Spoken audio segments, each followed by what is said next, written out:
CPC का भाग 10 है। सीपीसी का पार्ट 10 है, इट इज़ अबाउट रूल्स। और ये सेक्शन 121 से शुरू होता है। इसके पहले का हमने शायद पूरा कर लिया था। आप लोग कुछ ध्यान है क्या? साक्षी,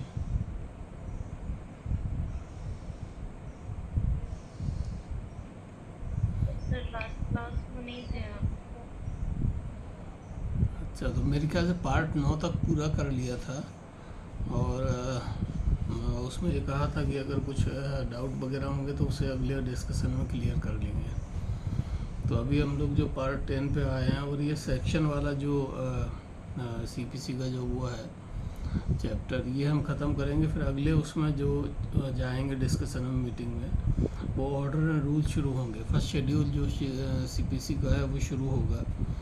तो ऑर्डर फर्स्ट, रूल फर्स्ट से हम लोग शुरू करेंगे। एक्चुअल सीपीसी वहीं से शुरू होती है। ये केवल जो है ये सीपीसी को समझने के लिए जो सेक्शन दिए गए हैं उनके बारे में अभी हम चर्चा कर रहे हैं। एक्चुअल सीपीसी शुरू होगी वहाँ से जहाँ से ऑर्डर और रूल्स शुरू होंगे। तो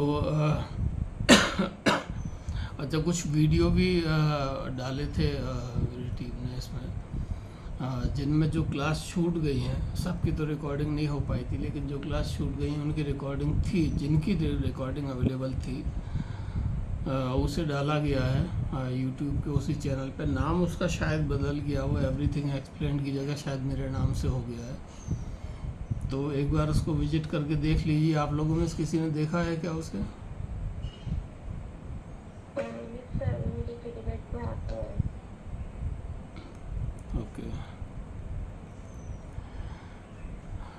चलें तो हम शुरू करते हैं। Part 10, rules, effect of rules in first schedule. The rules in a first schedule shall have effect as if enacted in the body of this code until annulled or altered in accordance with the provisions of this part. तो नियम जो बनाए गए हैं प्रथम अनुसूची में, first schedule में, जो हम पढ़ेंगे आगे, जब तक कि वो इस भाग के उपबंधों के अनुसार जो प्रोविजंस इस भाग में दिए हैं उनके द्वारा या तो वो नल मतलब बेकार करार ना दिए जाएं या परिवर्तित ना कर दिए जाएं, जब तक उन्हें चेंज ना कर दिया जाए तब तक ऐसे प्रभावशील होंगे मानो वो इस संहिता के पाठ में अधिनियमित हों, मतलब वो इनेक्टेड हों इस संहिता में, मतलब सिविल प्रोसीजर कोड में वो इनेक्टेड हों, ऐसे उनको बनाया जाएगा, ऐसा उनको पढ़ा जाएगा। ये रूल्स के बारे में है। फर्स्ट जो अनुसूची जो हम पढ़ेंगे, ऑर्डर के बाद रूल्स आएंगे, ये रूल्स के बारे में है कि प्रथम अनुसूची के फर्स्ट शेड्यूल के वो रूल्स जब तक भी संहिता के इस भाग के उपबंधों के अनुसार वो नल या परिवर्तित न कर दिए गए हों, ऐसे प्रभावशील होंगे मान लो इस संहिता के अधीन वो अधिनियमित हैं। तो रूल्स कई हम आगे जब पढ़ेंगे तो कई डिलीट कर दिए गए हैं, कई अल्टर कर दिए गए हैं। जैसे ऑर्डर 17 का मैं बताता हूँ हमेशा से कि उसमें बहुत परिवर्तन किया गया है, और दूसरे ऑर्डर 6 में भी है और जो चेंज किया गया है। ऐसे बहुत सारे रूल हैं वो चेंज किए गए हैं, लेकिन जब तक वो चेंज ना किए जाएं तब तक वो रूल जो इस सीपीसी में दिए गए हैं वो ऐसे ही पढ़े जाएंगे मालूम वो इनेक्टेड किए गए हैं इस संहिता के द्वारा, मतलब सीपीसी के द्वारा। अच्छा, फिर नियम बनाने की कुछ उच्च न्यायालयों की शक्ति। ऐसे हाई कोर्ट जो न्यायिक आयुक्त के न्यायालय नहीं है, मतलब वो जो जुडिशियल कमिश्नर के वो नहीं है कोर्ट, अपनी स्वयं की प्रक्रिया, मतलब खुद के वो जो बिजनेस करते हैं, जो उनके वहाँ जो प्रोसीजर होता है उसके लिए, और अपने अधीक्षण के अधीन आने वाले सिविल न्यायालयों की प्रक्रिया का विनियमन करने के लिए, उनको कंट्रोल करने के लिए। उनके अधीनस्थ कौन आएगा? हाई कोर्ट के अधीनस्थ डिस्ट्रिक्ट कोर्ट आएगा, सिविल कोर्ट्स आएंगे। तो उनमें जो प्रोसीजर है उसको कंट्रोल करने के लिए नियम बना सकेंगे हाई कोर्ट्स, या पूर्व प्रकाशन के पश्चात समय समय पर बना सकेंगे, टाइम टू टाइम उसको चेंज कर सकेंगे।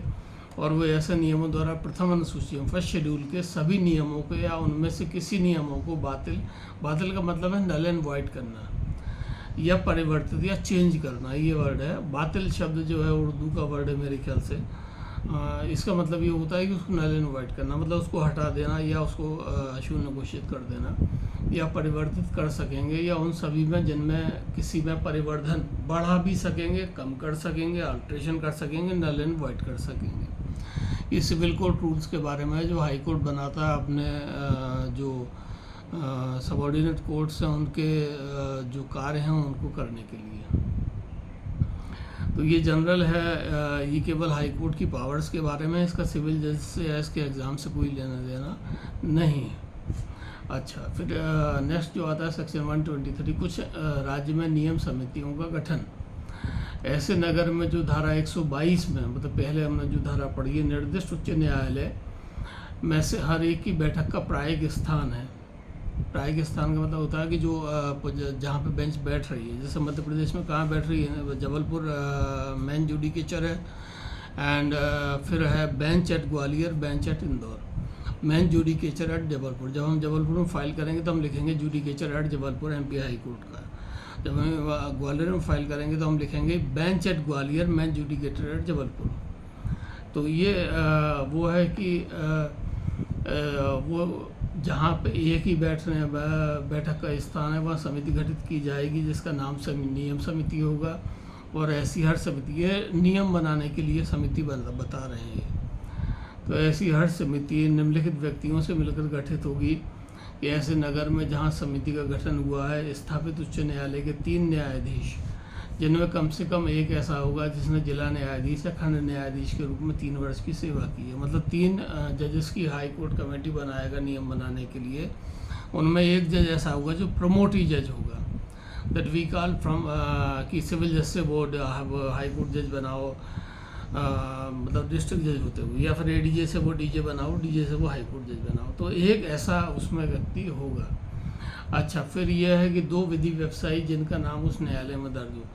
ऐसे 2 प्रोमिनेंट लॉयर्स जिनका नाम हाई कोर्ट में है, वो उनमें से एक होगा। उस उच्च न्यायालय के अधीनस्थ सिविल न्यायालय का एक न्यायाधीश। अब सिविल न्यायालय में सिविल जज से लेकर डिस्ट्रिक्ट जज तक आ जाते हैं, तो डेफिनेटली फिर डिस्ट्रिक्ट जज उसमें होगा। तो ये कमेटी बनेगी जो सिविल कोर्ट रूल्स को बनाएगी, जो लोअर कोर्ट्स में और हाई कोर्ट्स में प्रक्रिया का निर्धारण करेंगे। फिर ये है कि ऐसी हर समिति का सदस्य उच्च न्यायालय द्वारा नियुक्त किया जाएगा, और जो उनके सदस्यों में एक को सभापति भी नाम निर्देशित करेगा। हाई कोर्ट के अंदर ही पावर है कि वो किसको चेयरमैन बनाता है उस कमेटी का, किसको मेंबर बनाता है। It is up to high court, और ये एक्सक्लूसिव पावर है, अनन्य पावर है, इसको विड्रॉ नहीं किया जा सकता है। फिर ये है कि किसी ऐसी समिति का हर सदस्य ऐसी अवधि के लिए पद धारण करेगा जो इस न्यायालय द्वारा, उच्च न्यायालय द्वारा वेद की जाए, वगैरह वगैरह, ये सब है। ये उसके लिए है जब वो सिविल कोर्ट रूल्स ड्राफ्ट हो रहे हैं। एमपी में सिविल कोर्ट रूल्स जो लास्ट आए थे मेरे ख्याल से वो 2014 या 15 नहीं 2010 या 11 में आए थे, उसके बाद में फिर नहीं आए। ये समय समय पर हर हाई कोर्ट अपने सिविल कोर्ट रूल्स को अपडेट करता है, उसके लिए कमेटियाँ बनाता है, उस बारे में ये प्रावधान किए गए। फिर धारा 124 जो कहती है सीपीसी की, वो कहती है कि समिति उच्च न्यायालय को रिपोर्ट करेगी। अब जो ये कमेटी बनी है, समिति जो बनी है, ये स्टेट गवर्नमेंट को या लॉ डिपार्टमेंट या इनको रिपोर्ट नहीं करेगी, ये सीधे हाई कोर्ट को रिपोर्ट करेगी। मतलब सीजे और उनके साथ जो लोग बैठ रहे हैं हाई कोर्ट में, उनको रिपोर्ट करेगी, और वो इनमें से जो समिति की जो भी वो है रिकमेंडेशंस है, उनमें से किसी को भी परिवर्तित कर सकते हैं, किसी को भी अल्टर कर सकते हैं, किसी को भी ख़त्म कर सकते हैं, मतलब नल वो कर सकते हैं कि इसे इसमें नहीं लिया जाएगा। ये हाई कोर्ट की पावर है। फिर 125 में है नियम बनाने की अन्य उच्च न्यायालयों की शक्ति। तो धारा 122 जो अभी हमने डिस्कस की है कि विनिर्दिष्ट न्यायालयों से भिन्न उच्च न्यायालय उस धारा द्वारा प्रदत्त शक्तियों का प्रयोग ऐसी रीति और शर्तों के अधीन रहते हुए कर सकेगा जो राज्य सरकार द्वारा अवधारित करे। परंतु कोई भी उच्च न्यायालय ऐसे किसी नियमों का जो किसी अन्य उच्च न्यायालय द्वारा बनाए गए हैं अपनी अधिकारिता की स्थानीय सीमाओं के भीतर विस्तारण करने के लिए नियम पूर्व प्रकाशन के पश्चात बना सकेगा। अब ये क्या हुआ, लाइकवाइज ये हुआ ऐसे कि हम ये मान लें कि तेलंगाना, सॉरी, हम उसको कहें कि आंध्रा हाई कोर्ट था, ठीक है। और ये आंध्रा हाई कोर्ट जो था, ये मतलब इसकी जो कैपिटल थी वो हैदराबाद थी। अच्छा, फिर ये स्टेट बाइफरकेट हुआ। स्टेट बाइफरकेट हुआ तो इससे फ़र्क ये पड़ा कि दो स्टेट बने। एक आंध्रा बना, आंध्र प्रदेश जो पहले से था, उसके एक पार्ट को बनाया गया तेलंगाना, ठीक है। अब ये तेलंगाना में पहले शुरुआत में जब ये स्टेट तो बन गया, वहाँ कलेक्टर, डिस्ट्रिक्ट जज, बाकी लोग एस्टेब्लिश हो गए, लेकिन शुरुआत में हाई कोर्ट जो चला वो आंध्रा का चला, आंध्र प्रदेश का। उसके बाद में फिर तेलंगाना हाई कोर्ट का गठन किया गया। तेलंगाना हाई कोर्ट ने फिर अपने डिस्ट्रिक्ट्स का गठन किया। डिस्ट्रिक्ट के बाद उन्होंने सिविल जजेस के कोर्ट का गठन किया। ऐसा वो किया, और उन्होंने क्या किया कि चूँकि जो आंध्रा है वहाँ पे तेलुगु लैंग्वेज चलती है, और जो तेलंगाना है वहाँ पे भी लगभग तेलुगु लैंग्वेज ही है प्रीडोमिनेंट। तो इन्होंने क्या किया कि तेलंगाना हाई कोर्ट ने अधिकतर रूल्स वो ले लिए जो ऑलरेडी आंध्रा हाई कोर्ट में थे, क्योंकि वही जजेस थे, उन्हीं को बाइफरकेट किया गया, कुछ नए जजेस बनाए गए हाई कोर्ट में। तो उन्होंने जो अडॉप्ट किए रूल्स, ये 125 के बारे में बता रहा हूँ कि उन्होंने आंध्रा हाई कोर्ट के जो नियम थे उनको अडॉप्ट किया, उनको पब्लिश किया और उनको अपने यहाँ लागू कर दिया विद माइनर अमेंडमेंट्स। थोड़े बहुत उनमें चेंजेस किए, since the languages same, that was Telugu, और पहले वो एक ही स्टेट का पार्ट थे, दैट वाज आंध्र प्रदेश। तेलंगाना बाद में बना, ठीक।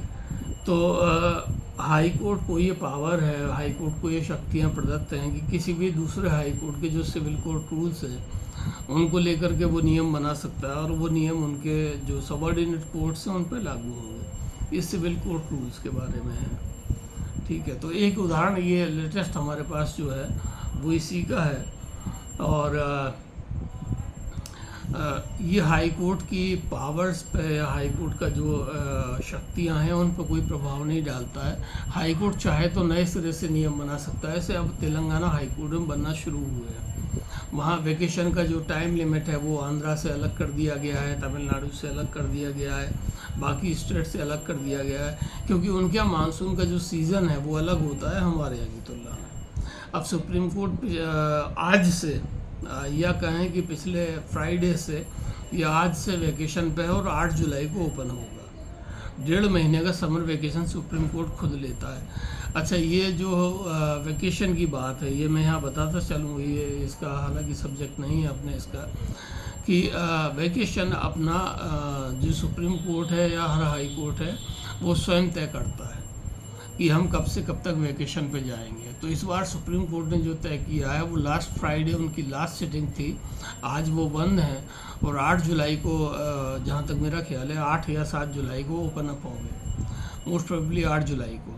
तो लगभग 1.5 महीने से ज़्यादा का ये वैकेशन सुप्रीम कोर्ट ने अपने आप में लिया है। अब so far as the Uttar Pradesh is concerned, तो यहाँ पे जो वैकेशन होता है वो जून में लागू होता है।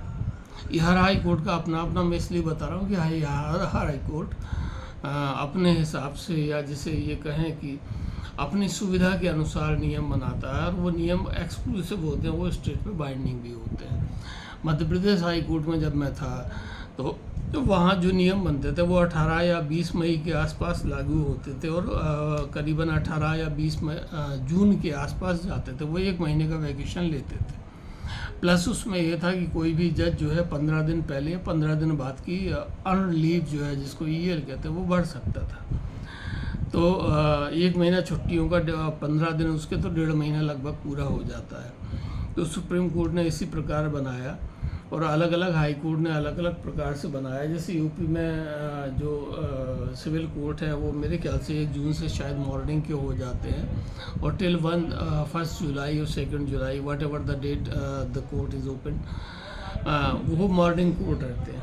मॉर्निंग कोर्ट का मतलब हो गया कि सुबह बैठते हैं वो, और 11 साढ़े 11 बजे वो कोर्ट ख़त्म हो जाता है। तो उस समय वर्चुअली कोई काम नहीं होता है। लेकिन ये नियम बनाने की जो शक्तियाँ हैं जो 125 में हाई कोर्ट्स को दी गई हैं, ये उसी के अंतर्गत है जो वो अपने नियम बनाते हैं और उन नियमों को लागू करते हैं। अच्छा, फिर है कि नियमों का अनुमोदन के अधीन होना, मतलब वो किए जाएंगे, एंडोर्स किए जाएंगे कि जो पहले जो हमने पढ़ा 125 में या उसमें कि पूर्वगामी उपबंधों के अधीन बनाए गए नियम उस राज्य सरकार के पूर्व अनुमोदन के जिस समवाय न्यायालय जिसकी प्रक्रिया का वो विनियमन करते हैं, नियम करते हैं, स्थित है, या यदि वह न्यायालय किसी राज्य में स्थित नहीं है तो केंद्रीय सरकार द्वारा पूर्व अनुमोदन के अधीन रहेंगे। मतलब जो यूटीज़ हैं वो स्टेट नहीं है, तो उनके जो नियम हैं हाई कोर्ट्स के अगर कोई वहाँ पे हैं तो वो सेंट्रल गवर्नमेंट उनको अप्रूव करेगी। और अदर देन यूनियन टेरिटरीज अगर वो स्टेट में अगर बने हैं, किसी भी स्टेट में अगर वो हैं तो उसको स्टेट गवर्नमेंट अप्रूव करेगी और ये अप्रूवल मिल जाता है। जैसे ही वो भेजते हैं अपना कैलेंडर कि इतने दिन की हम छुट्टियां कर रहे हैं, इतने दिन की हम छुट्टियां नहीं कर रहे हैं, इतने हम सैटरडेज़ को वर्किंग मान रहे हैं और इतने सैटरडेज़ को नॉन वर्किंग मान रहे हैं, तो वो state as it is approve कर देती है। उसमें कोई भी छेड़छाड़ मैंने पिछले 25-30 सालों में नहीं देखी है। तो ये केवल उस बारे में है कि वो अनुमोदन करेगी सेंट्रल गवर्नमेंट और state government, what ever the case में भी। तो ये अप्रूवल इनका हो जाता है, जैसा ये भेजते हैं उस प्रकार से अप्रूवल हो जाता है। फिर है नियमों के पब्लिकेशन के बारे में, publication of rules.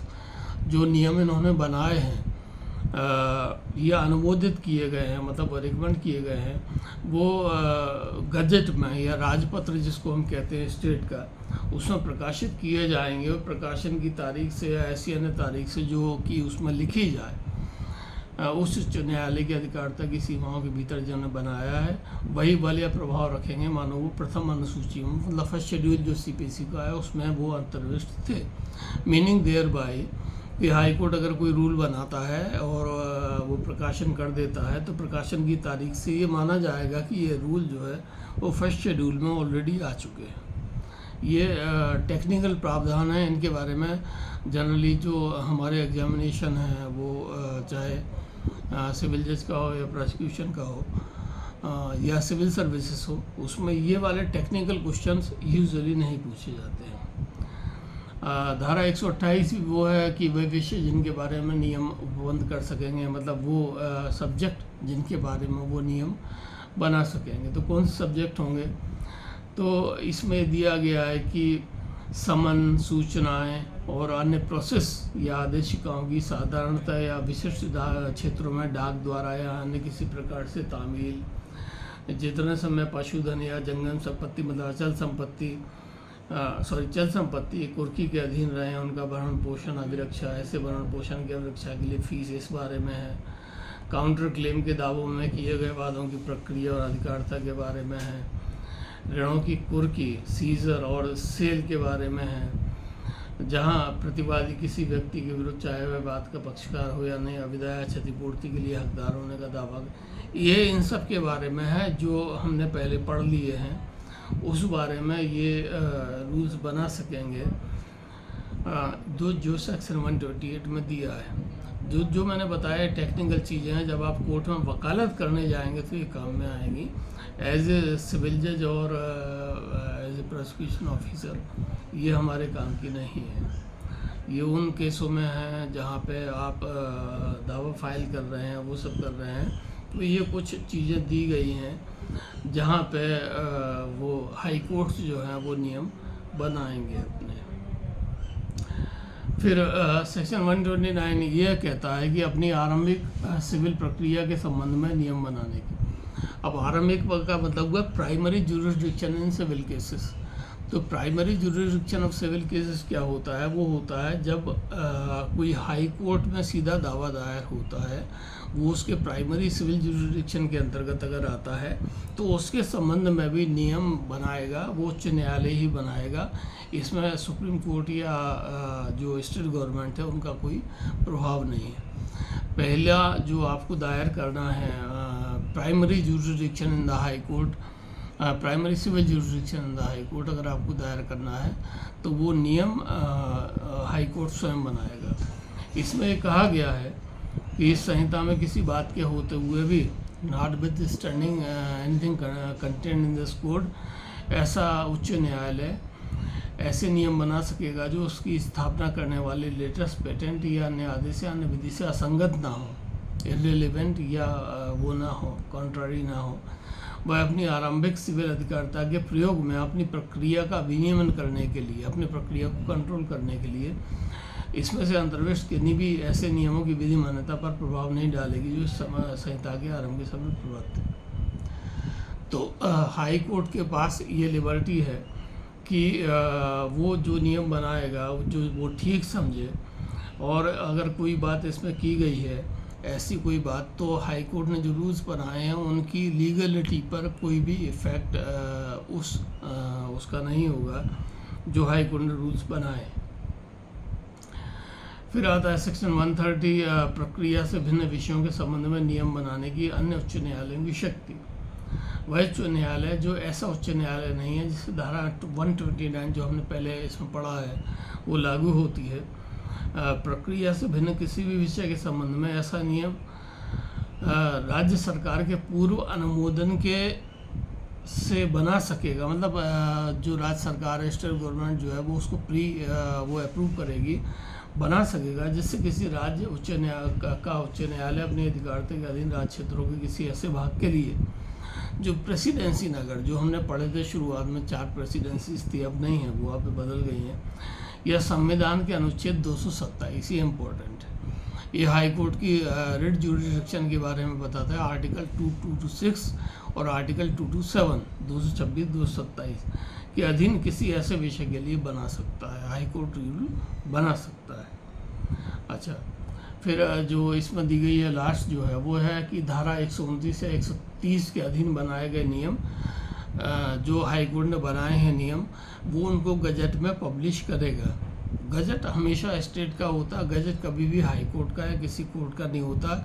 It is always published by and printed by the state government. उसमें लिखा होता है कि जैसे मैं जब रजिस्ट्रार था या मैं जब क्लास 1 ऑफिसर था, तो मैं अगर EL पे अर्न लीव पे अगर जाता था तो वो गजट में पब्लिश होता था कि श्री RC श्रीवास्तव रजिस्ट्रार फलाना फलाना इतने दिन से इतने दिन तक अर्जित अवकाश पर रहेंगे और इस समय उनको वही वेतन और उपलब्धियां प्राप्त होंगी जो उनको अवकाश पर जाने के पूर्व प्राप्त थी और अवकाश पर आने के बाद प्राप्त होंगी। तो ये गजेटेड ऑफिसर का ये रूल है कि चाहे वो डिप्टी कलेक्टर हो या DSP हो या IAS हो या IPS हो या जजेस हो, जो भी गजेटेड हैं उनकी छुट्टियों के बारे में पब्लिकेशन एक किया जाता है, उनकी हर कार्यकलाप के बारे में एक पब्लिकेशन किया जाता है जो उसमें स्टेट गजट में पब्लिश किया जाता है इस संदर्भ में कि ये छुट्टी पे गए हैं, इनका ये वो है पद का विवरण है और इतने दिन की छुट्टी इनको सैंक्शन की गई है और इनको छुट्टी से लौटने के पश्चात इनको वही अधिकार और वही मान्यता दी गई है जो छुट्टी पे जाने के पहले थी। ये होता है और कुछ नहीं होता, एक फॉर्मेलिटी टाइप की आप समझ लें वो होता है, ठीक है। अच्छा, अब हम आते हैं कि जो पार्ट 11 जो CPC का है उस पर, एंड पार्ट 11 इज़ अबाउट प्रकीर्ण या जिसको हम कहें कि ये मिसलेनियस के बारे में है और ये बताता है एक्चुअली मिसलेनियस जो प्रोविजंस हैं जो ऊपर नहीं दिए गए हैं उनके कुछ उसमें वो करता है। पहला ये जो प्रकीर्ण में जो आता है या मिसलेनियस में जो आता है, इट इज़ सेक्शन 132 कि कुछ स्त्रियों को व्यक्तिगत उपस्थिति से छूट। जो स्त्रियां देश की रूढ़ियों और रीतियों के अनुसार लोगों के सामने आने जाने के लिए विवश नहीं की जानी चाहिए, उन्हें न्यायालय में व्यक्तिगत उपस्थिति से छूट होगी। तो ये हमने पहले भी पढ़ा है पर्दानशी और दूसरे कस्टम के बारे में कि उनको छूट मिल जाती है। That is section 132 is all about. फिर ये कहा गया है कि इसमें अंतर्विष्ट कोई भी बात ऐसे मामले में जिसे स्त्री की गिरफ्तारी संहिता द्वारा निषिद्ध नहीं है, जहाँ कोई फीमेल है या कोई वीमेन है उसको अरेस्ट किया जाना है और वो CPC में बार नहीं किया गया है, तो सिविल आदेश का के निष्पादन में किसी स्त्री की गिरफ्तारी को छूट देने वाली नहीं समझी जाएगी। अगर उसे यहाँ कोई निषेध या कोई उसके ऊपर राइडर नहीं लगा है और सीपीसी में उसे अरेस्ट करना है तो वो अरेस्ट कर ली जाएगी। ये सेक्शन 132 ये कहता है। अच्छा, फिर ये 133 सेक्शन जो है सीपीसी का, ये बात करता है कि अन्य व्यक्ति को छूट के बारे में। कौन से ऐसे व्यक्ति हैं जो न्यायालय में व्यक्तिगत उपस्थिति से मुक्त किए जा सकेंगे। मतलब जैसे मैं हूँ, मुझे अगर कोर्ट में जाना है तो क्या मुझे कोर्ट से एग्जेम्पशन मिल सकता है on the grounds of this section 133। तो इसमें उन व्यक्तियों की लिस्ट दी गई है, उन व्यक्तियों के बारे में लिखा गया है जिनको व्यक्तिगत उपस्थिति से छूट मिल सकती है। अब वो कौन है? तो पहला तो डेफिनेटली जो his excellency president of India हैं, वो किसी भी न्यायालय में जाने के लिए बाध्य नहीं है, उनको छूट मिल सकती है। सेकंड जो है वो his excellency vice president of India हैं, भारत के उपराष्ट्रपति हैं, वो किसी न्यायालय में जाने के लिए बाध्य नहीं, उन्हें छूट दी जाएगी। थर्ड जो है इसमें प्रोटोकॉल के अनुसार वो है स्पीकर ऑफ द लोकसभा, जो हमारी लोकसभा है उसके स्पीकर जो हैं वो जाने के लिए बाध्य नहीं, उन्हें छूट दी जाएगी। फिर फोर्थ में आते हैं संघ के मंत्री, मिनिस्टर्स ऑफ यूनियन कैबिनेट, जो केंद्र की जो सरकार है उसकी कैबिनेट में जो मंत्री के रूप में नामित किए गए हैं, मंत्री का पदभार संभाल रहे हैं, वो लोग भी जाने के लिए बाध्य नहीं, उनको छूट दी जाएगी इसमें।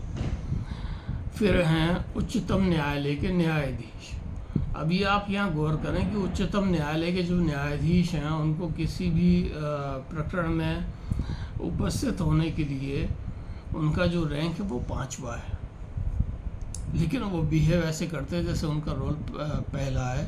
और बिहेव इसलिए करते हैं कि जुडिशल रिव्यू की और जुडिशल उसकी पावर उनके पास है, जिसके तहत वो पार्लियामेंट द्वारा पारित किए गए किसी भी एक्ट की या किसी भी अमेंडमेंट की वो व्याख्या कर सकते हैं, उसको अनकॉन्स्टिट्यूशनल घोषित कर सकते हैं। वो पावर उनके पास बहुत बड़ी है। लेकिन यहाँ हम अगर देखें उनका ग्रेडेशन तो 5वां है कि उच्चतम न्यायालय के न्यायाधीशों को विवश नहीं किया जाएगा कि वो किसी कोर्ट में उपस्थित हो। फिर 6वां जो आता है वो है राज्यों के राज्यपाल, गवर्नर्स ऑफ द स्टेट्स, और संघ राज्य क्षेत्रों के प्रशासक। जैसे हम देखते हैं दिल्ली है तो वहाँ पे गवर्नर नहीं, वहाँ पे लेफ्टिनेंट गवर्नर है, तो प्रशासक हैं उस क्षेत्र के। तो इनको भी जाने के लिए छूट मिली हुई है कि ये कोर्ट में अपीयर नहीं होंगे और उनके बिहाफ पे कोई और अपीयर होगा। अच्छा, इसके बाद जो आता है 7वें नंबर पर वो है राज्य विधानसभाओं के अध्यक्ष, जो स्पीकर होते हैं स्टेट असेंबली के, उनको भी इम्यूनिटी दी गई है, उनको भी ये पावर दी गई है कि वो अपीयर नहीं होंगे। उनकी अपीयरेंस को एडवोकेट के जरिए या किसी और व्यक्ति के जरिए जिसको उन्होंने ऑथोराइज किया उसके जरिए उसे मान्य किया जाएगा। इसके बाद जो है जो आते हैं वो है राज्य विधान परिषदों के सभापति। जैसे एमपी में है कोई स्टेट जो वो है काउंसिल, वो नहीं है। उत्तर प्रदेश में काउंसिल है जहाँ एमएलसी बनाए जाते हैं, मेंबर ऑफ लेजिस्लेटिव काउंसिल।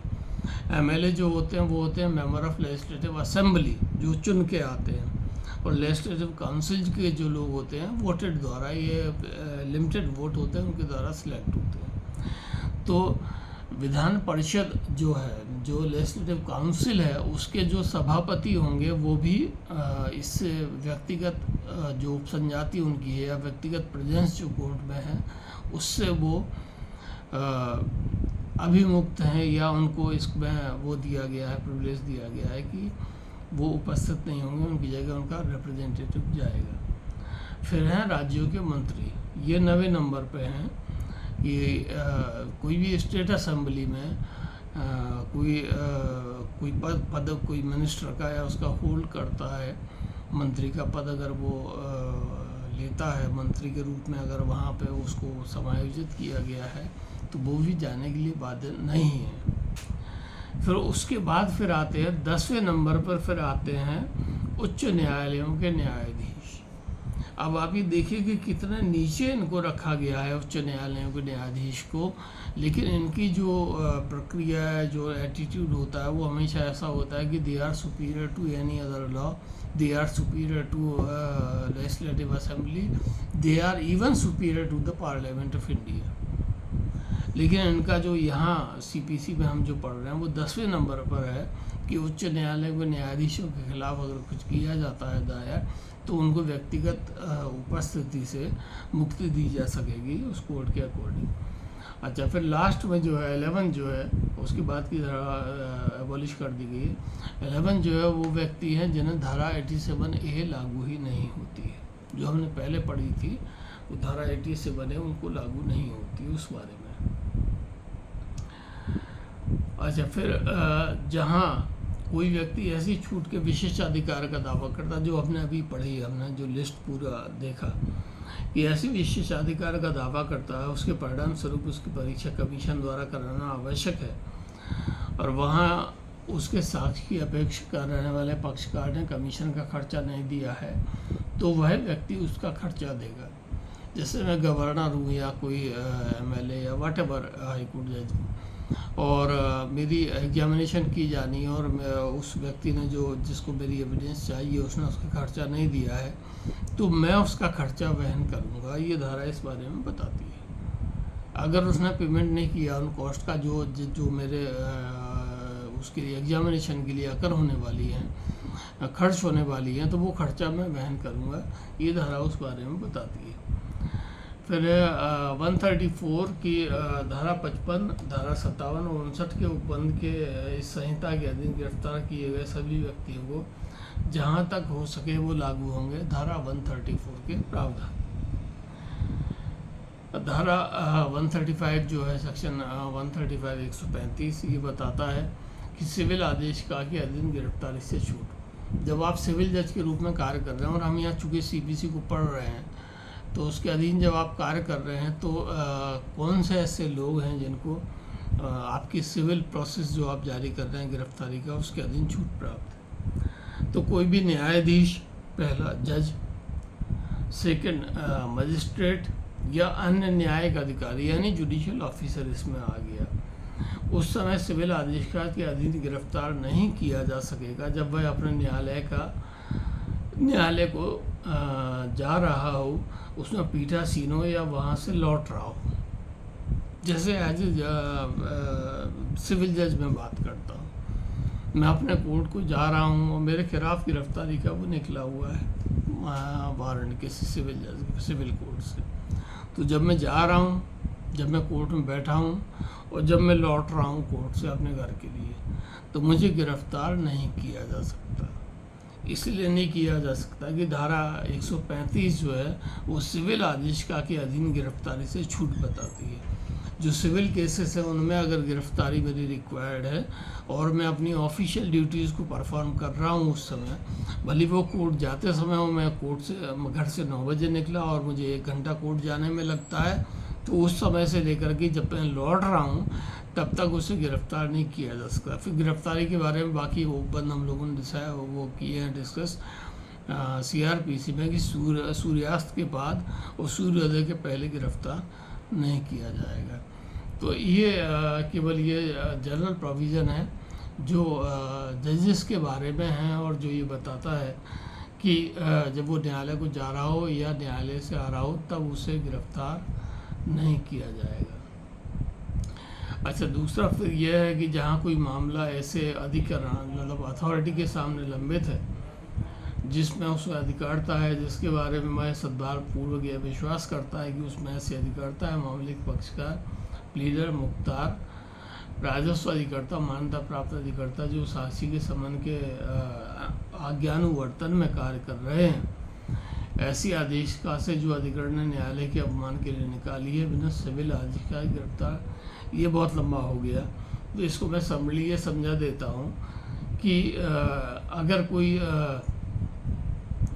जो कंटेम्प्ट है इस 134 में कि सॉरी ये है 135 तो exemption from arrest under civil processes, तो अगर कोई न्यायालय की आज्ञा से काम कर रहा है, कोर्ट की आज्ञा से काम कर रहा है, कोर्ट के अकॉर्डेंस में काम कर रहा है, तो उसे अरेस्ट नहीं किया जाएगा। ये इसका जो सेक्शन है इसका सार यही है।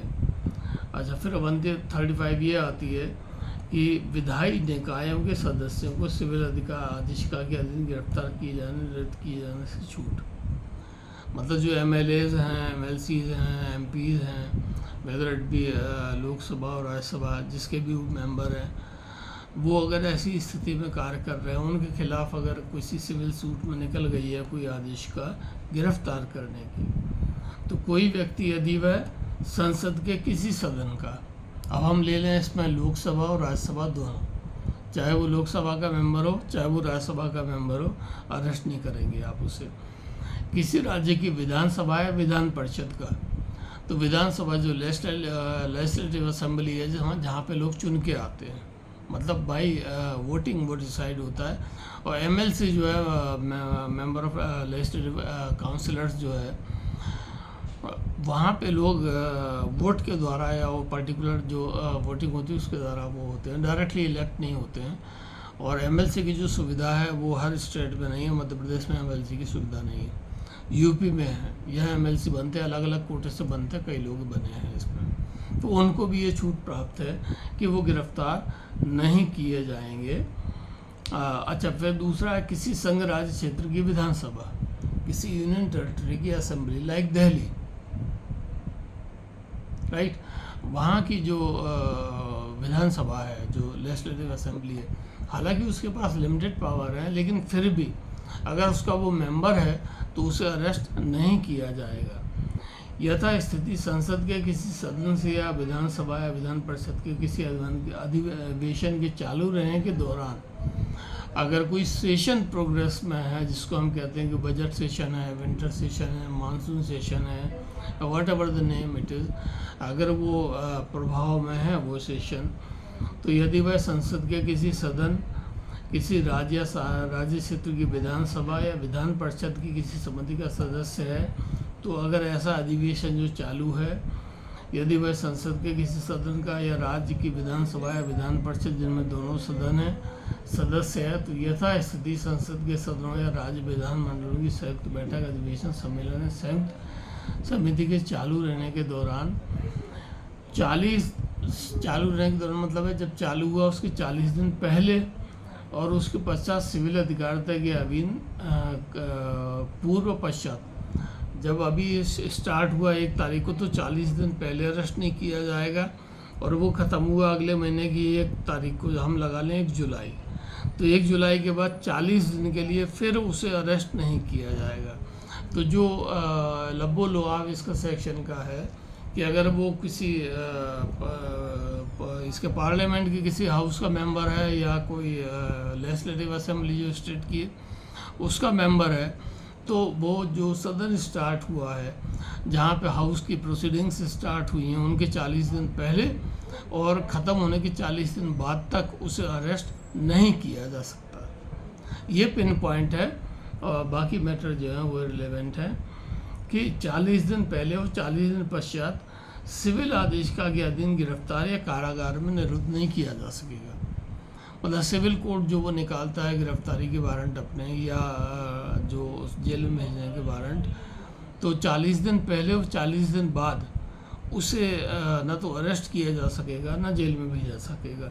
जब भी वो सेशन जो है वो स्टार्ट होगा उसके बारे में बताया गया है।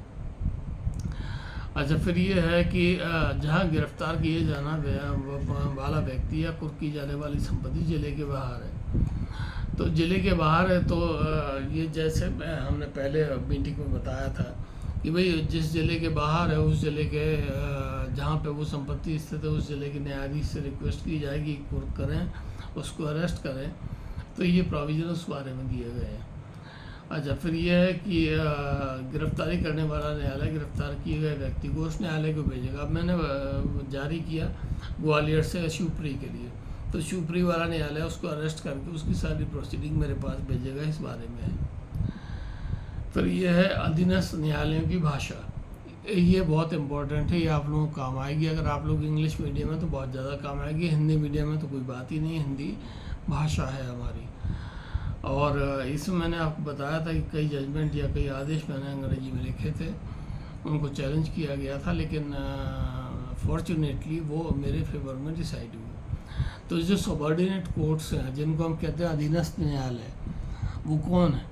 वो ये हाई कोर्ट है तो डिस्ट्रिक्ट कोर्ट है, डिस्ट्रिक्ट कोर्ट है तो सिविल जजेस का कोर्ट है, दे आर सबॉर्डिनेट कोर्ट्स। तो ये जो सबॉर्डिनेट कोर्ट्स हैं वह भाषा जो इस संहिता के प्रारंभ पर उच्च न्यायालय के अधीनस्थ किसी न्यायालय की भाषा है, अधीनस्थ की भाषा, अधीनस्थ न्यायालय की भाषा तब तक बनी रहेगी जब तक राज्य सरकार अन्यथा निर्देश न दे। अब हिंदी मध्य प्रदेश में अन्यथा निर्देश नहीं दिया गया तो अभी भी हिंदी यहाँ है।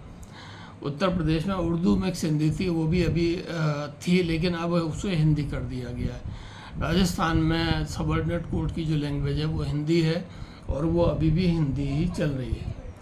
अच्छा, फिर यह है कि राज्य सरकार ये घोषणा कर सकेगी कि किसी भी ऐसे न्यायालय की भाषा क्या होगी और किस लिपि में उस न्यायालय के आवेदन उसमें कार्रवाइयाँ लिखी जाएंगी। लिपि महत्वपूर्ण है। अंग्रेजी में जब हम लिखते हैं तो वो जो स्क्राइब है उसका जो लिपि है वो अंग्रेजी हो जाती है। देवनागरी में, हिंदी में जब हम लिखते हैं तो लिपि हमारी देवनागरी हो जाती है और वो लागू होती है देवनागरी लिपि। जहाँ तक मेरा ख्याल है, मतलब संस्कृत और हिंदी को तो लागू होती है, ये मराठी और कोंकणी को भी लागू होती है देवनागरी लिपि, जिसमें हम अक्षर देवनागरी में लिखते हैं, लेकिन प्रोनाउंसिएशन उसका या उच्चारण उसका कुछ और होता है। तो ये हाई कोर्ट डिसाइड कर सकेगा कि उसे क्या किया जाना है, कैसी भाषा में वो लिखा जाना है। और अगर किसी अन्य भाषा में लिखा गया है तो उसके अनुवाद करने के लिए खर्चों के संबंध में अगर कोई आदेश है तो वो हाई कोर्ट बना सकेगा, इस बारे में दिया गया है। धारा 138 ये कहती है कि साक्ष्य के अंग्रेजी में अभिलिखित किए जाने की अपेक्षा करने वाले उच्च न्यायालय की शक्ति। जहाँ हाई कोर्ट जो है वो अपने समक्ष आई हुई एविडेंस को अंग्रेजी में रिकॉर्ड कर रहा है तो उसकी पावर्स क्या है? उसकी पावर ये है कि वो हाई कोर्ट स्टेट गजट में अधिसूचना द्वारा या ऐसी अधिसूचना में विजिलेंस या उसके वर्णन के किसी न्यायाधीश के बारे में निर्देश दे सकेगा कि उन मामलों में जिनमें अपील अलाउड है साक्ष्य अंग्रेजी भाषा में और विहित रीति के द्वारा उसके द्वारा लिखा जाएगा। तो ये हाई कोर्ट की पावर है, इसके बारे में हम लोग पहले भी डिस्कस कर चुके हैं। और ये साक्ष्य जो है जो लिखी जाएगी वहाँ खुले न्यायालय में बोलकर साक्ष्य लिखाया जाएगा। जैसे जब मैं उसको लिपिबद्ध करता था एविडेंस को, तो मैं लिखाता था कि न्यायालय द्वारा बाबू लिखता था इसमें कि इसका जो हो रहा है वो साक्षी का कथन हो रहा है न्यायालय में, लेकिन साक्षी का जो कथन है वो न्यायाधीश द्वारा लिया जा रहा है, तो मेरा नाम उसमें नहीं आता था। न्यायाधीश द्वारा प्रश्न कि भाई तुम कितने साल के हो, फिर आता था उत्तर। तो इस प्रक्रम में वो लिखा जाएगा। ये धारा 138 वो करती है, खुले न्यायालय में लिखाया जाएगा। वहाँ पे जो दोनों पक्षों के वकील होते हैं, खुले न्यायालय का मतलब है कि वहाँ पे कोई भी आ सकता है। कैमरा प्रोसीडिंग का मतलब है कि वहाँ पे वही पार्टीज आएंगी या वही एडवोकेट आएंगे जो इंटरेस्टेड हो उस केस में। Camera proceeding is not open to everybody. Camera proceeding generally हम लोग देखते हैं रेप केसेस में या महिलाओं से संबंधित केसेस में, वहाँ कैमरा प्रोसीडिंग होती है। कैमरा प्रोसीडिंग का मतलब नहीं होता कैमरा वहाँ लगा दिया गया कैमरे के अंदर, नो। ये केवल इतना होता है कोर्ट रूम से बाकी सब लोगों को बाहर निकाल देना होता है और वहाँ पे महिला, उनका वकील और अगर प्रोसिक्यूटर कोई है तो वो खड़ा होता है, केवल उनके और आपका एक्सटर्न हो, बाकी बाबू भी बाहर निकाल दिए जाते हैं। उनकी उपस्थिति में वो कैमरा प्रोसीडिंग होती है। और अगर ओपन प्रोसीडिंग है, जैसा इसमें कहा गया है कि खुले न्यायालय में ओपन कोर्ट में अगर लिखा गया तो ओपन कोर्ट में हर आदमी आने के लिए स्वतंत्र है, कोई भी आदमी आकर उसमें बैठ सकता है, वो कोर्ट की प्रोसीडिंग देख सकता है बिना डिस्टर्ब किए। अगर आपको लगता है कि डिस्टर्बेंस हो रहा है इस ओपन कोर्ट में, you can order him to get the court, get out from the court. ये आपके पास पावर है। तो ये इसके बारे में है 38 के बारे में। 139 में ये शपथ पत्र के लिए शपथ किसके द्वारा दिलाई जाएगी? तो यूजुअली जो लिखा गया है, पहला जो है मजिस्ट्रेट है, फिर है कि कोई नोटरी। यूजुअली जो काम आप कोर्ट में करते हैं, मजिस्ट्रेट कभी शपथ नहीं दिलाता है। जब इन बॉक्स विटनेस बॉक्स जब गवाही होती है तो मजिस्ट्रेट शपथ दिलाता है। अदरवाइज बाहर जो गवाही सिविल प्रोसीजर कोर्ट में हो रही है उसमें नोटरी या जो ओथ कमिश्नर है वो शपथ दिलाता है। अच्छा, फिर है उदाहरण आदि के मामलों में असिसर कि नवाधिकरण या उपनवाधिकरण के विषय ऐसे मामले जो उदाहरण या इसके बारे में ये इम्पोर्टेंट नहीं है। और प्रकीर्ण डिफरेंस प्रोसीडिंग्स जो इस वादों के विषयों में संहिता में उपबद्ध सिविल अधिकारिता वाले किसी भी न्यायालय द्वारा सभी कार्रवाई में आधा करना चाहिए। तो ये जनरल वो है कि जहाँ तक फॉलो की जा सकेंगी वहाँ तक आप फॉलो करेंगे। ऑर्डर 141 में सेक्शन 141 में कार्रवाई के अंतर्गत आदेश 9 के अधीन कार्रवाई भी है, किंतु इसके अंतर्गत संविधान के अनुच्छेद 226 के अधीन कार्रवाई नहीं है। तो जो 141 जो कह रहा है कार्रवाई, उसका मतलब कितना केवल इतना है कि ऑर्डर 9 के अधीन कार्रवाई तो है, लेकिन कॉन्स्टिट्यूशन ऑफ इंडिया में जो 141 में 226 में आर्टिकल 226 में जो कार्रवाइयाँ दी गई हैं वो गवर्न नहीं होती इससे। अच्छा, फिर जो 142 है, इट इज़ अबाउट आदेश और सूचनाओं का लिखित होना। वे सभी आदेश और सूचना जिसकी तामीली संहिता के अधीन किसी व्यक्ति पर की जाए, उसे दी जाए, वो लिखित रूप में होंगी। तो ये हम पहले डिस्कस कर चुके हैं कि समन या प्रोसेस या जो भी जाएगा वो लिखित होगा। It is about section 142। अच्छा, फिर 143 143 यह कहता है कि संहिता के अधीन निकाली गई और डाक द्वारा प्रेषित किसी सूचना, समन या पत्र पर डाक महसूल प्रभार है, मतलब डाक का जो चार्जेस है और रजिस्ट्रीकरण की जो फीस है वो संदत की जाएगी, जो उस पत्र व्यवहार के किए जाने के पूर्व नियत किया जाएगा। और राज्य सरकार लेकिन ऐसे उसमें छूट दे सकती है कि जैसे मेंटेनेंस वाले मामले हैं उसमें कोर्ट बियर कर लेता है, इस तरीके से है। अच्छा, फिर है प्रत्यास्थापन धारा 144 के लिए आवेदन कि जहाँ डिक्री या आदेश में किसी अपील या पुनरीक्षण में या अन्य कार्रवाई में फेरफार किया जाए या उल्टा जाए अथवा उसके प्रयोजन के लिए संसद किसी बात में अपास्त किया जाए, सेटिसाइड किया जाए अगर उसको या उपांतरित किया जाए, तो उस पक्षकार के आवेदन पर जो प्रत्यास्थापन द्वारा सब्स्टिट्यूशन द्वारा अन्य कोई फ़ायदा पाने का हकदार है वह प्रत्यास्थापन कराएगा, जिससे पक्षकार जहाँ तक हो सके उस स्थिति में हो जाएंगे जिसमें वो होते यदि डिक्री या आदेश या उसका वह भाग जिसका फेरफार किया गया है, जिसे उल्टा गया है, अपास्त किया गया है या उपांतरित किया गया है, ना दिया गया होता। मतलब वो जो डिक्री दी है वो अगर नहीं दी गई होती और उन पक्षकारों को उस स्थिति में लाया गया होता, ये उसके बारे में है। और न्यायालय इस प्रयोजन से ऐसे किसी आदेश जिनके अंतर्गत खर्चों के प्रतिदाय के लिए और बाकी खर्चों के लिए जो आदेश हैं वो कर सकेगा या उपांतरित कर सकेगा। ये प्रत्यास्थापन के लिए है कि अगर आदेश ऐसा नहीं वैसा होता तो वहाँ कंडीशन क्या होती है, 144 उस बारे में बता रहा है CPC का। अच्छा, फिर स्पष्टीकरण इसमें दिए गए हैं कि कौन सा न्यायालय इसमें कर सकेंगे।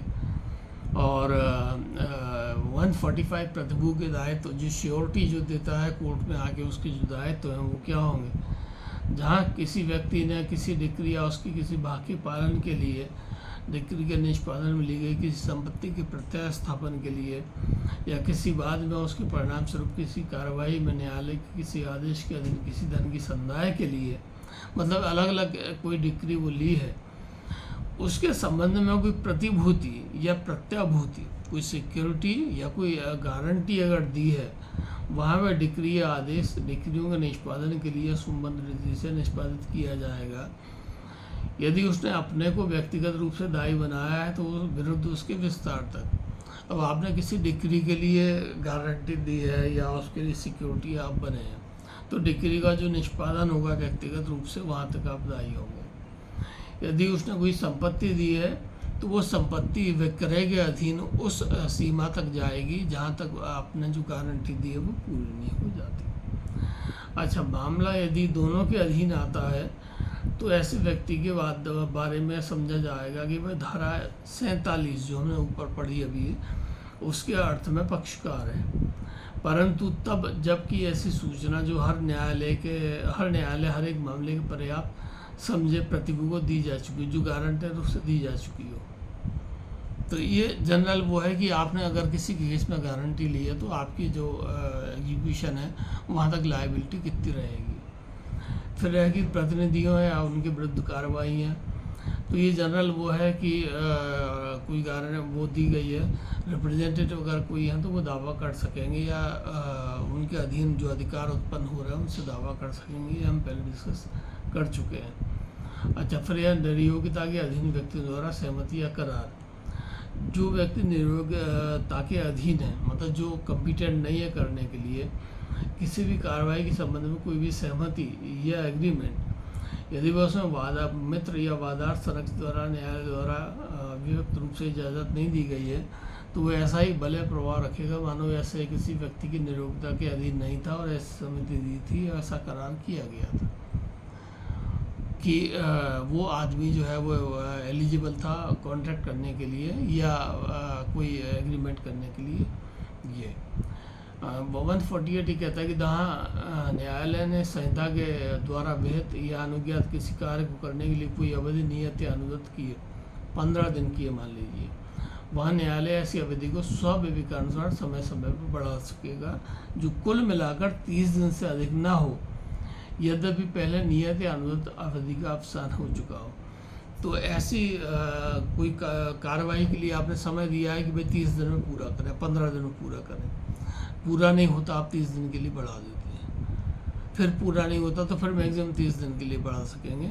ये धारा 148 बताती है कि ये जो अवधि का बढ़ाना है ये आपके ऊपर डिपेंड करता है और ये कुल मिलाकर 30 दिन से अधिक की नहीं हो सकती है अवधि जो आप बढ़ा रहे हैं किसी काम को करने के लिए, जो आपने आदेश दिया है उसके लिए।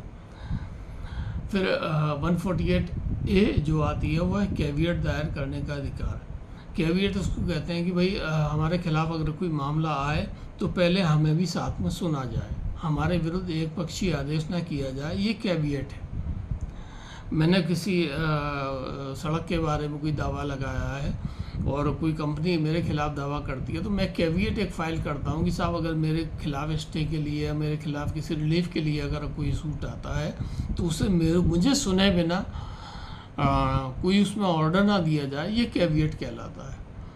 ठीक, कैविएट वो है कि जो आपको नहीं पता कि कौन सा दावा आने वाला, आपको नहीं पता कि क्या आने वाला है, लेकिन आप कैविएट एक फ़ाइल कर देते हैं डिस्ट्रिक्ट कोर्ट में, हाई कोर्ट में, सुप्रीम कोर्ट में कि अगर मेरे खिलाफ कोई दावा आए किसी भी संबंध में तो मुझे सुने बिना उस दावे में, उस रिट पिटीशन में, उस पिटीशन में या उस एप्लीकेशन में, उस स्टे एप्लीकेशन में कोई ऑर्डर तब तक ना किया जाए जब तक मुझे सुन ना लिया जाए। ये कैविएट है। जनरल एक जो डेफिनेशन है वो ही है। तो ये है कि जहाँ किसी न्यायालय में संस्थित या शीघ्र ही संस्थित होने वाले किसी वाद या कार्रवाई में किसी आवेदन का किया जाना प्रत्याशित है, आपको लग रहा है कि कार्रवाई होगी आपके खिलाफ या कोई आवेदन किया गया है, वहाँ कोई व्यक्ति जो ऐसे आवेदन की सुनवाई में न्यायालय के समक्ष उपस्थित होने के अधिकार का दावा करता है उसके बारे में कैविएट दायर कर सकेगा। जैसा मैंने बताया कि भाई मेरे खिलाफ कुछ आ रहा है तो मुझे भी सुनो, मुझे सुने बिना आदेश मत करो, ये कैविएट दाखिल होती है। तो न्यायालय आपको सुने बिना आदेश नहीं करेगा, भले वो हाई कोर्ट हो, वो डिस्ट्रिक्ट कोर्ट हो, वो सिविल कोर्ट हो, वो सुप्रीम कोर्ट हो। अगर कैविएट फाइल की गई है तो आपके विरुद्ध सुनवाई तब तक नहीं होगी जब तक आप उस सुनवाई का हिस्सा ना हो। तो ये कैविएट के बारे में है। और इसी बारे में ये जो अन्य जो वो है वो दिए गए हैं, टाइम लिमिटेशन दी गई है। यूजुअली जो है कैविएट उस तारीख से जिसको बाद दायर किया गया है 90 दिन तक ये लागू रहता है। 90 डेज, ऐसा मंथ नहीं है, 90 दिन गिने जाते हैं। 90 दिन तक अगर आपके खिलाफ कोई नहीं आया तो आपको दोबारा फिर कैविएट दायर करना पड़ेगा कि अब ये मेरे खिलाफ तो वो आया है, दावा आया है। फिर नहीं आता तो फिर आपको, क्योंकि एक कैविएट जो आप दायर करते हैं वो परपेचुअल नहीं होती है, माइंड इट। एक कैविएट आप जो दायर करते हैं वो मैक्सिमम जो चलती है वो 90 दिन के लिए चलती है। 90 दिन के बाद वो कैविएट एक्सपायर हो जाती है। और अगर कोई इंटेलिजेंट वकील है, अगर वो 91st डे को दावा लगा देता है और आपकी कैविएट नहीं है, तो उसको वो रिलीफ मिल जाएगा, वो एक्स पार्टी वो रिलीफ पाने का हकदार होगा जो वो चाहता है। लेकिन 90 दिन पूरा होने के पहले 89th डे पे आपने फिर कैविएट लगा दी है जो अगले 90 दिन तक प्रभावशील रहेगी, तो फिर आपको सुना जाएगा, एक्स पार्टी कोई ऑर्डर नहीं किया जाएगा। It is all about caveat. Caveat ये होती है कि भैया हम ये मेले का आयोजन कर रहे हैं, हम इस प्रतिस्पर्धा का आयोजन कर रहे हैं, हम इस कंपटीशन का आयोजन कर रहे हैं, और हमें डर है कि ऐसी कोई आदेश कोर्ट के द्वारा दिया जा सकता है जो इसको रोक दे। तो हम एक कैविएट फाइल कर रहे हैं कि ऐसा कोई एप्लीकेशन अगर आए जो इस आयोजन को रोकने वाला हो, तो उसमें हमें पहले सुना जाए, हमें सुने बिना स्टे ना दिया जाए। ये कैविएट की कुल मिलाकर के डेफिनेशन है। और जब आप कैविएट फाइल करते हैं तो आपको एसेंशियली नोटिस जाता है, बिना उसके कोई भी कोर्ट, चाहे वो सुप्रीम कोर्ट हो या हाई कोर्ट हो या डिस्ट्रिक्ट कोर्ट हो या सबऑर्डिनेट कोर्ट हो, वो कार्रवाई नहीं करते हैं जब तक वो आपको सुन नहीं लेते। जब आपने कैविएट फाइल की है तो आपको सुना जाएगा, जो भी आपके खिलाफ याचिका आई है उसका नोटिस आपको भेजा जाएगा, उसके बारे में बताया जाएगा कि ये आपके खिलाफ ये रिट आई है या एप्लीकेशन आई है, इसमें आपका क्या कहना है। जब आप रिप्लाई फाइल करेंगे तब कोर्ट डिसाइड करेगा। लेकिन अगर आपने कैविएट अगर फाइल नहीं की है तो एक्स पार्टी भी ऑर्डर हो सकता है। कैविएट फाइल करने की दशा में एक्स पार्टी ऑर्डर होने की संभावना ख़त्म हो जाती है। तो ये कैविएट का जो है, it is all about ex parte order, और you are being heard by the court before pronouncing और बिफोर पासिंग एनी जजमेंट और ऑर्डर। जब धारा 49 जो है वो न्यायालय फीस को कमी की पूरा करने की शक्ति के बारे में है कि न्यायालय आपने अगर कोर्ट फी पूरी नहीं दी है तो उसे पूरा दें। 150 जो है कारोबार का अंतरण करने के बारे में है। ये जनरल वही है जो आपने पढ़ ली है कि अगर किसी न्यायालय को अंतरित कर दिया गया है, किसी कारोबार को, या न्यायालय का कारोबार किसी अन्य न्यायालय को अंतरित कर दिया गया है, तो वो उसी प्रकार बिहेव करेगा जैसे वो उस न्यायालय को उस संहिता के अधीन पावर दी गई थी। न्यायालय की अंतर्निहित शक्तियों की व्यावृत्ति हमने पहले पढ़ ली 151 की, कि संहिता की किसी भी बात के बारे में यह नहीं समझा जाएगा कि वह ऐसे आदेश देने की न्यायालय की अंतर्निहित शक्ति को परसीमित या अन्यथा प्रभावित करती है। दैट इज़ 151 कि कोई भी बात जो है वो न्यायालय को जो इनहेरेंट पावर है उसमें जो ऑर्डर वो दे सकता है उसे परसीमित किया जाए, ऐसा नहीं समझा जाएगा। 152 जो है वो निर्णय डिक्रिया आदेशों में संशोधन के बारे में है। निर्णय डिक्रिया आदेशों में से लेखन या गणित संबंधी भूलें, टाइपिंग या मैथमेटिकल एरर, इनके बारे में है।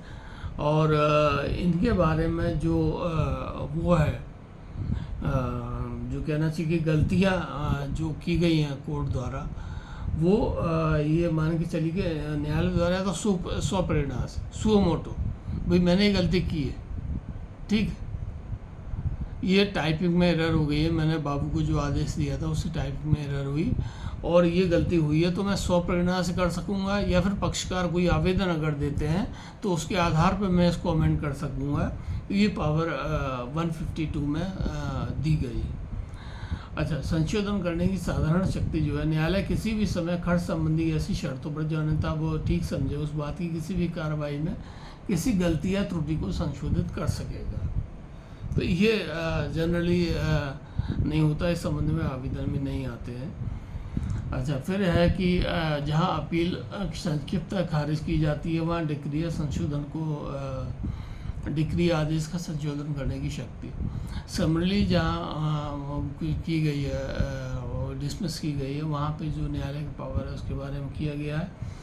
फिर है विचारण के स्थान को खुला न्यायालय समझा जाना, जहाँ भी कोई कोर्ट चल रहा है अनलेस एंड अनटिल कि जहाँ ये वर्णित किया गया है या जहाँ ये कहा गया है कि ये जो प्रोसीडिंग है ये कैमरा कोर्ट में होगी, तब तक अगर नहीं कहा गया है तो वो न्यायालय ओपन न्यायालय या खुला न्यायालय समझा जाएगा।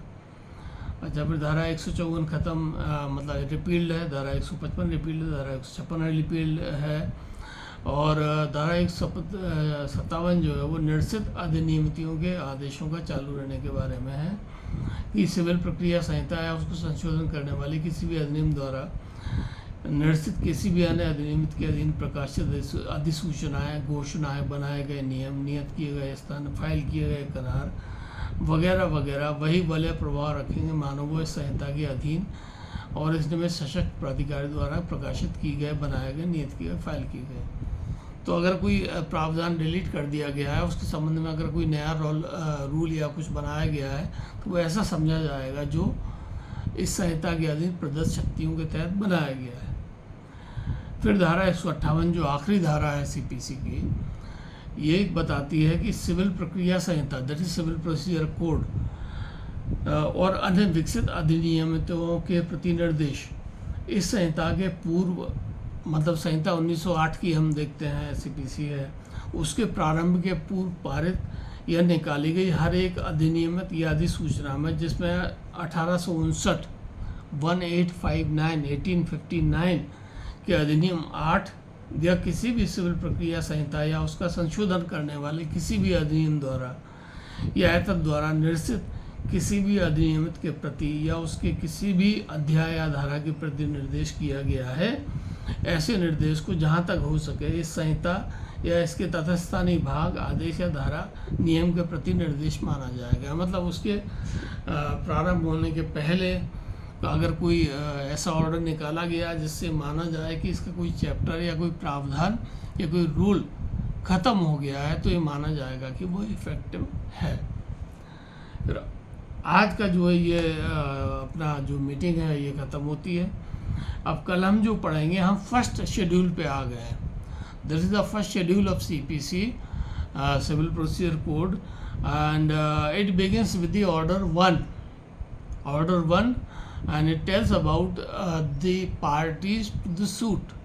वादों के पक्षकार, वादों के पक्षकार कौन होंगे, वादियों के रूप में कौन आएगा, कौन वादी होगा जो दावा लेके आएगा, पृथक विचारण करने की शक्ति कौन होगी, प्रतिवादियों के रूप में कौन आएगा, प्रतिवादियों के संयोजन में अगर कोई वो हो रहा, कन्फ्यूज़न हो रहा तो कैसे दूर किया जाएगा, संयुक्त पक्षकार अगर हैं तो न्यायालय कैसे निर्णय देगा, अगर प्रतिवादी हितबद्ध नहीं है तो कैसे उसमें कार्रवाई होगी, अगर एक ही कॉन्ट्रैक्ट के आधार पर कोई दावा किया गया तो कैसे होगा, इस बारे में हम या तो आज शाम को अगर मेरी कोशिश रहेगी उसे डिस्कस करें और या फिर आज कल हम डिस्कस करेंगे। ये हमने आज सीपीसी के जितने सेक्शन थे, that is the last section 158 यहाँ तक डिस्कस कर लिया है। Now we come to section first schedule में सबसे पहले आएगा ऑर्डर 1, फिर आएगा ऑर्डर 2। ऑर्डर 1 के तहत आएंगे रूल्स जो ढेर सारे हैं, ऑर्डर 2 के तहत आएंगे रूल्स जो ढेर सारे हैं। तो हमने एक भाग जो सीपीसी का जो इम्पोर्टेंट था सेक्शन वाला वो कंप्लीट कर लिया है। इसके बाद हम मूव करेंगे जो अगर शाम को अगर मैं मीटिंग लेने में सक्षम रहा तो मैं उसका वो डाल दूंगा। ये फर्स्ट शेड्यूल पे है और ये ऑर्डर 1 पे है। Order 1 rule 1 2 3 3A 4 5 6 7 8 9 10 11 12 and 13। Order 1 rule 1 2 rule 13 ये हम डिस्कस करेंगे शाम को।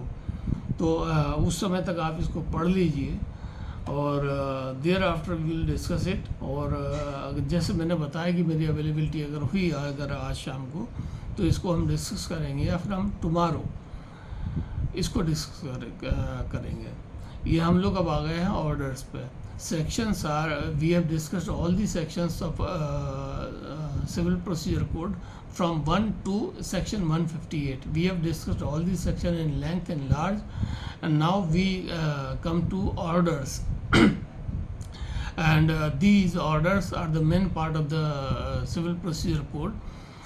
Every order has some rules, so when we pronounce it we call it order 1 rule 1 or order 2 rule 2, order 2 rule 3, order 1 rule 3, rule 4 rule 5 rule 7।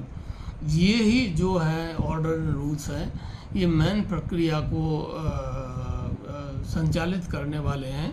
अभी तक जो section हमने पढ़े वो सेक्शन केवल इस बारे में थे कि वो सेक्शन ये बताते थे कि सिविल प्रोसीजर कोड में किस तरीके से संचालन करना है। ऑर्डर एंड रूल्स जो हैं वो हमें ये बताते हैं कि हमें सीपीसी में या सिविल जो प्रोसीडिंग्स हैं उसमें किस तरीके से आगे बढ़ना है, और एक एक चीज़ जो बारीक चीज़ें जो सेक्शंस में छूट गई थी वो ऑर्डर एंड रूल्स में दे दी गई हैं। तो जैसे मैंने बताया कि ऑर्डर 1 में 13 रूल्स हैं, ऑर्डर 2 में 7 रूल्स हैं, ऑर्डर 3 में 6 रूल हैं, ऑर्डर 4 में 2 रूल हैं, ऑर्डर 5 में ये अगर मैं आपको बताऊं तो 30 रूल हैं। ऑर्डर 5 में 30 रूल हैं। ऑर्डर 5 एक है लेकिन रूल उसके 30 हैं। ऑर्डर 6 में 18 रूल हैं। ऑर्डर 7 में अगर हम जाते हैं तो 13 रूल हैं, सॉरी 13 नहीं 18 रूल हैं। ऑर्डर 8 में कुल मिला के जो दिए गए हैं वो 10 रूल हैं, और ऑर्डर 9 में जो दिए गए हैं 12 रूल हैं। तो इस हिसाब से एक ऑर्डर में अलग अलग रूल्स दिए गए हैं, और अलग अलग रूल्स देने की जो मंशा है विधायक आगे इसमें वो ये है कि आपके सिविल कोर्ट में एज ए सिविल जज जब आप केसेस को सुनते हैं तो उसमें जो ट्रायल आप करते हैं या जो जब विचारण आप करते हैं तो उसमें हर चीज़ आपको क्लियर होनी चाहिए, हर चीज़ क्लियर होनी चाहिए। मीनिंग देयर बाय कि हर रूल के लिए आदेश दिए गए हैं, हर आदेश के लिए रूल दिए गए हैं कि किस रूल के तहत आप वो कार्रवाई करेंगे, कैसे आप एविडेंस रिकॉर्ड करेंगे, कैसे प्लेंटिफ का जो प्लेंटिफ प्रोफार्मा होगा, डिफेंडेंट का जो रिटन स्टेटमेंट है उसका प्रोफार्मा कैसा होगा, वगैरह वगैरह। ये सब जो हम आगे डिस्कस करेंगे वो इन ऑर्डर एंड रूल्स में करेंगे। तो thank you very much for the attendance, and if I feel better in the evening I will take class by 7 or 8, most probably by 8 we will discuss these orders. So हमने सारे section के बारे में ख़त्म कर दिया है। yes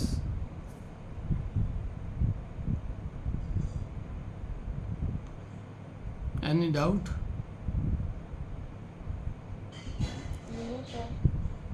okay तो जो हम शुरू करेंगे शाम को, मैं समय निकालने की कोशिश करूँगा। तो हम ऑर्डर एंड रूल्स पे अब हम आएंगे। एक्चुअल सीपीसी जो है वो बिगिन होती है ऑर्डर एंड रूल्स पे।